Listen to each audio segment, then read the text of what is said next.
اللہ تعالیٰ فرماتے ہیں وَمَن يَتَوَکَّلْ عَلَى اللَّهِ فَهُوَ حَسْبُهُ، اور جو اللہ پر بھروسہ کرے تو وہ اس کے لیے کافی ہے۔ بھائیو، دنیا کی دوڑ نے ہمیں تھکا دیا ہے، ہمیں عاجز کر رکھا ہے۔ ہم دروازے دروازے جاتے ہیں لیکن دل مطمئن نہیں ہوتا۔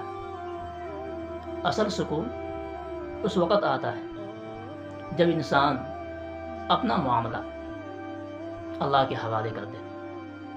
یاد رکھیے، بھروسہ کام چھوڑ دینے کا نام نہیں ہے، بلکہ بھرپور کوشش کے بعد نتیجہ اللہ تعالیٰ پر چھوڑ دینے کا نام ہے۔